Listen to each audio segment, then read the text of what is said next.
नमस्कार विद्यार्थी मित्र मैत्रिणींनो, करंट अफेअर्स बाय मेघाली या आपल्या यूट्यूब चॅनलवरती तुमचं मनपूर्वक स्वागत आहे. इथे आपण डेली करंट अफेअर्सचे इम्पॉर्टंट क्वेश्चन्स पाहतोय, जे तुम्हाला आपल्या येत्या MPSCच्या सर्व एक्झाम्समध्ये, सरळ सेवा आणि केंद्रीय परीक्षांमध्ये नक्कीच पाहायला मिळतील. त्यामुळे आपल्या चॅनलवरती जर तुम्ही पहिल्यांदा आले असाल तर चॅनलला लाईक करा, जास्तीत जास्त विद्यार्थ्यांना आपला चॅनल शेअर करा, सबस्क्राईबही करा आणि महत्त्वाची गोष्ट, लेक्चर संपूर्ण पहा, एकही प्रश्न यातला स्किप करू नका. ठीक आहे, तर पाहूयात आजच्या म्हणजेच 28 मे 2026च्या चालू घडामोडी. प्रश्न पहिला, international day of action for women's health हा दिवस दरवर्षी कधी साजरा केला जात असतो? उत्तर आहे पर्याय क्रमांक सी, 28 मे या दिवशी. महत्त्वाचे पॉइंट्स पहा. International day of action for women's health हा दिवस महिलांच्या आरोग्याच्या हक्कांवरती प्रकाश टाकतो. या व्यतिरिक्त 28 मे रोजी मेन्स्ट्रुअल हायजीन डे म्हणूनही साजरा केला जातो. या दिवसाचा मुख्य उद्देश म्हणजे पाळीशी संबंधित गैरसमज आणि टॅबू दूर करणे असा आहे. आणि 28 मे या दिवशी वर्ल्ड हंगर डे म्हणूनही पाळला जात असतो. त्यामध्ये भूक आणि गरिबी विरुद्ध उपायांवरती लक्ष केंद्रित करतो हा दिवस. ठीक आहे, पुढील प्रश्न दुसरा,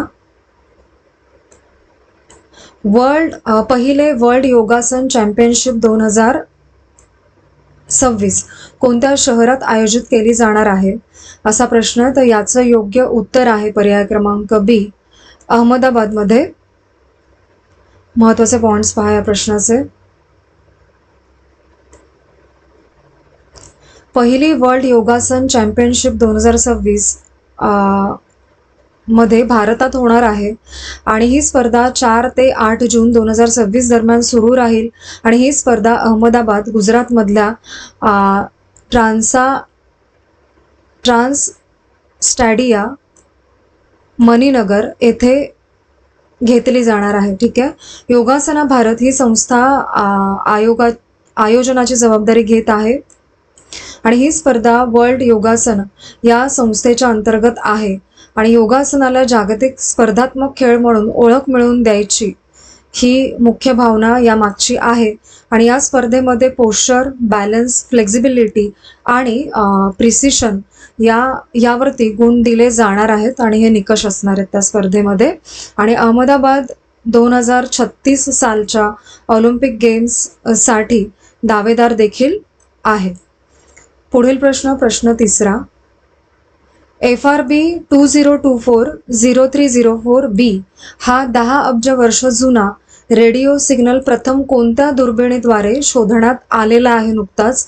तर याचं योग्य उत्तर आहे पर्याय क्रमांक ए, मीरकॅट रेडिओ टेलिस्कोपद्वारे. महत्त्वाचे पॉइंट्स पहा. FRB 2024-0304B हा एक फास्ट रेडिओ बस्ट आहे आणि हा सिग्नल पृथ्वीपर्यंत पोहोचायला तब्बल 10 अब्ज वर्ष लागलेली आहेत. आणि या सिग्नलचा शोध 4 मार्च 2024 रोजी लागलेला होता आणि दक्षिण आफ्रिकेतील मीरकॅट रेडिओ टेलिस्कोप मधून हा सिग्नल शोधला गेलेला आहे. आणि FRB म्हणजे थोड्याच वेळात येणाऱ्या आणि प्रचंड तीव्रतेने जाणवणारा रेडिओ वेव्ज होय, हे लक्षात ठेवा. आणि जेम्स वेब स्पेस टेलिस्कोप ने या FRBच्या होस्ट गॅलेक्सीचा शोध घेतलेला आहे. आणि कॉस्मिक नून म्हणजे हा काळ विश्वात सगळ्यात जास्त तारे तयार झाले तेव्हाचा हा काळ मानला जातो. आणि गॅलेक्सी क्लस्टर म्हणजे विश्वातले सर्वात मोठे गुरुत्वाकर्षणामुळे टिकून असलेले स्ट्रक्चर होय. काही या संकल्पना आहेत, प्रश्न आला तर जस्ट तुम्हाला माहिती असायला हवेत म्हणून मी घेतलेत हे. ठीक आहे, पुढील प्रश्न चौथा, पश्चिम बंगालच्या कोणत्या योजनेतील लाभार्थ्यांना अन्नपूर्णा योजनेमध्ये स्थलांतरित करण्यात येणार आहे? तर या प्रश्नाचं योग्य उत्तर आहे पर्याय क्रमांक डी, लक्ष्मीर भंडार योजना. ठीक आहे, पुढील प्रश्न त्याचे महत्त्वाचे पॉइंट्स पहा या प्रश्नाचे. पश्चिम बंगालमध्ये अन्नपूर्णा योजना 1 जून 2026 पासून लागू होणार आहे आणि या योजनेत महिलांना दरमहा 3,000 रुपये मिळणार आहेत आणि पैसे थेट आधार लिंक्ड बँक खात्यामध्ये डीबीटीद्वारे जमा होतील आणि 25 ते 60 वर्षे वयाच्या महिलांसाठी ही योजना असणार आहे आणि ज्या महिला इन्कम टॅक्स भरतात त्यांना हा लाभ मिळणार नाही. कायम सरकारी कर्मचारी महिला यासाठी अपात्र असतील. ज्या महिला सरकारी किंवा केंद्र शासनाची पेन्शन घेतात त्यांनाही या योजनेचा लाभ मिळणार नाही. हा निकष लक्षात ठेवा. आणि लक्ष्मीर भंडार योजनामधील लाभार्थ्यांना अन्नपूर्णामध्ये स्थलांतरित केले जाणार आहे. हा मुख्य आपला प्रश्न आहे आणि ही योजना वुमन्स अँड चाइल्ड डेव्हलपमेंट आणि सोशल वेलफेअर डिपार्टमेंटने जारी केलेली आहे. लक्षात ठेवा. पुढील प्रश्न 5. Arunachal KV the USP of Arunachal Pradesh mission कोणत्या केंद्रीय मंत्र्यांनी सुरू केले? तर याचे योग्य उत्तर आहे पर्याय क्रमांक बी, ज्योतिरादित्य सिंधिया यांनी. महत्त्वाचे पॉइंट्स पहा. केंद्रीय मंत्री ज्योतिरादित्य सिंधिया यांनी अरुणाचल किवी मिशनची घोषणा केलेली आहे नुकतीच आणि ही योजना क्लस्टर पद्धतीने किवी लागवड आणि मूल्य साखळी निर्माण यावरती आधारलेली आहे. मिशनसाठी जवळपास 167 कोटींचा निधी मंजूर देखील केलेला आहे आणि ही योजना डोनर मंत्रालयाच्या अंतर्गत राबवली जात आहे आणि अरुणाचल प्रदेश हे भारतातील सगळ्यात मोठं किवी उत्पादन करणारं राज्य आहे.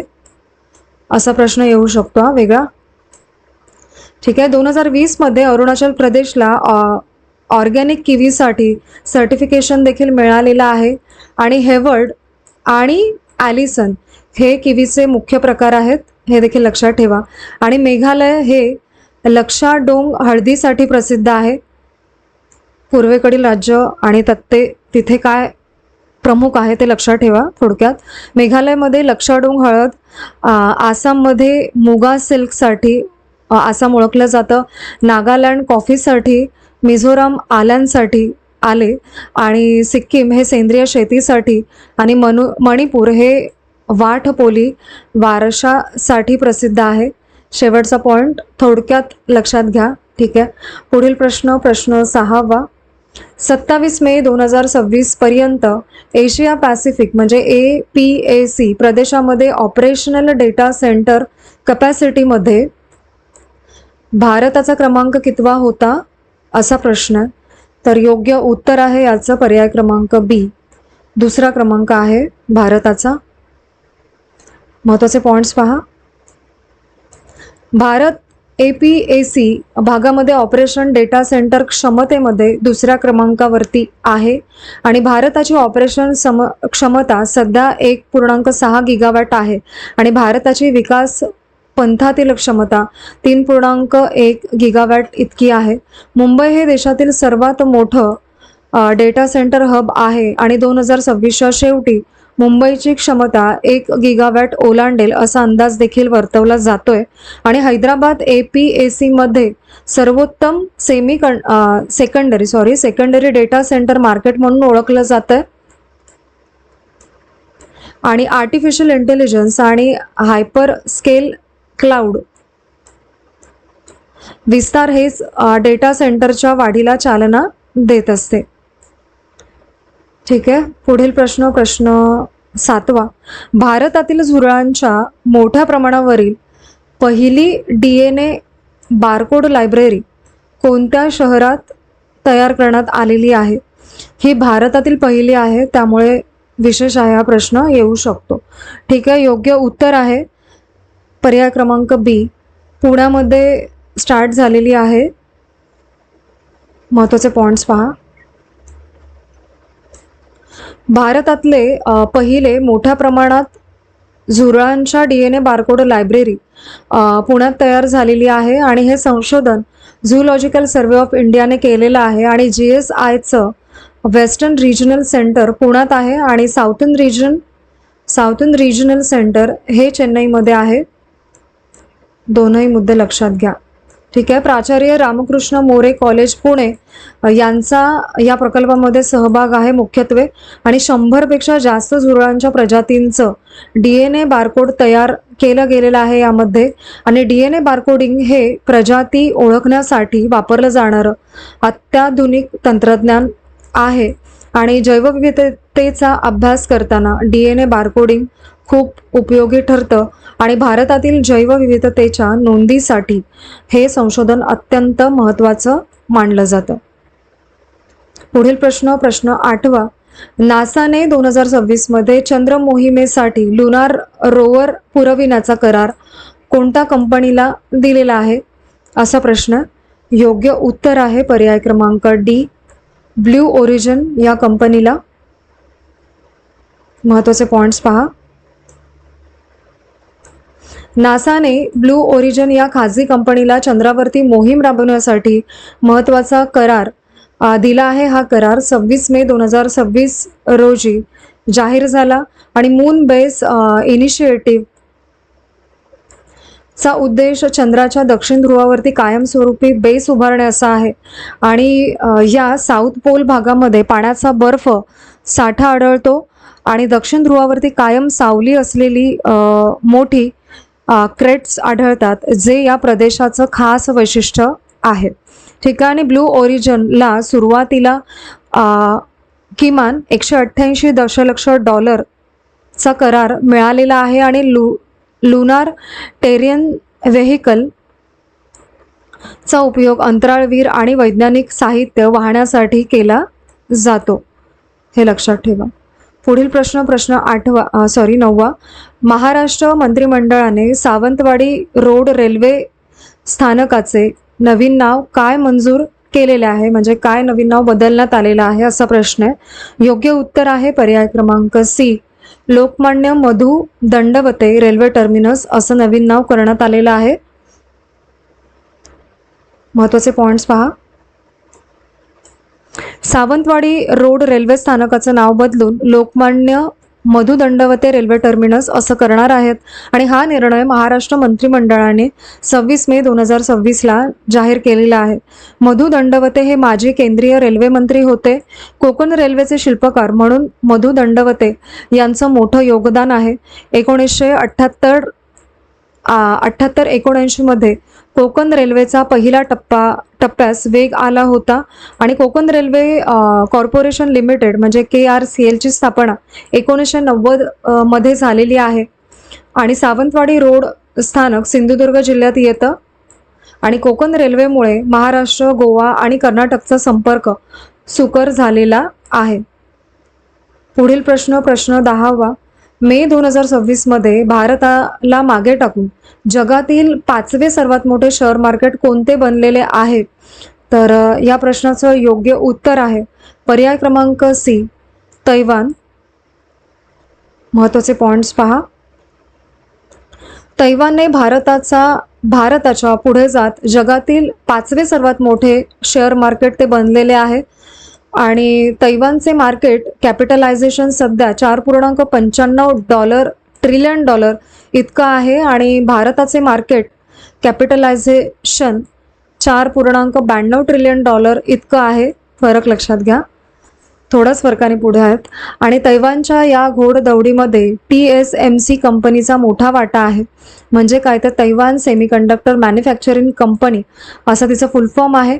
आणि तैवानचा टेक आधारित शेअर बाजार अधिक बळकट झालेला आहे, आणि मे 2026 पर्यंत जगातील सर्वात मोठे शेअर मार्केट अजूनही अमेरिका हेच आहे. म्हणजे पहिल्या क्रमांकावरती अमेरिका आहे, आणि दुसऱ्या स्थानकावरती मेनलँड चीन, तिसऱ्या स्थानावरती जपान, आणि चौथ्या स्थानावरती हाँगकाँग आहे. क्रम लक्षात घ्या. आणि आता पाचव्या क्रमांकावरती तैवान आहे. ठीक आहे. पुढील प्रश्न 11वा. राज्यसभेच्या याचिका समिती चे नवीन अध्यक्ष म्हणून कोणाची नियुक्ती झालेली आहे? उत्तर आहे पर्याय क्रमांक ए, राघव चड्डा यांची. महत्त्वाचे पॉइंट्स पहा. राघव चड्ढा यांची राज्यसभा याचिका समितीच्या अध्यक्षपदी निवड झालेली आहे. ही नियुक्ती 20 मे 2026 पासून लागू झाली. कमिटी ऑन पिटिशन म्हणजे याचिका समिती होय आणि राज्यसभेची ही एक महत्त्वाची स्थायी समिती आहे आणि ही समिती जनतेकडून येणाऱ्या याचिका आणि तक्रारींची चौकशी करत असते आणि समितीचे पुनर्गठन करण्याचा अधिकार राज्यसभेच्या सभापतींकडे असतो आणि राघव चड्ढा हे स्वतः राज्यसभेचे सदस्य देखील आहेत. पुढील प्रश्न 12वा आणि आजचा आपला शेवटचा प्रश्न. नवीन इबोला विषाणूच्या प्रकाराविरुद्ध लस विकसित केल्याची घोषणा कोणत्या देशाने केलेली आहे? तर याचं योग्य उत्तर आहे पर्याय क्रमांक सी, रशियाने. महत्त्वाचे पॉइंट्स पहा. रशियन शास्त्रज्ञांनी इबोला व्हायरसच्या नवीन प्रकाराविरुद्ध लस विकसित केलेली आहे. रशियाचे आरोग्य मंत्री मिखाईल मुराशको हे आहेत आणि बुंडीब्युगो हा इबोला व्हायरसचा दुर्मिळ प्रकार आहे, हे लक्षात ठेवा.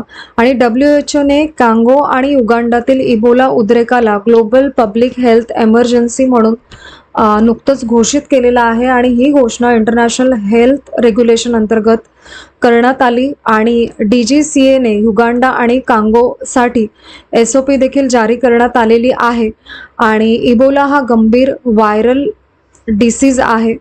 ठीक आहे, तर आजचे आपले 28 मे 2026चे डेली करंट अफेअर्स पाहून झालेले आहेत. लेक्चर शेवटपर्यंत पहा ही एकच विनंती आहे आणि आजचे लेक्चर तुम्ही शेवटपर्यंत पाहिलेच असेल त्याबद्दल थँक्यू सो मच.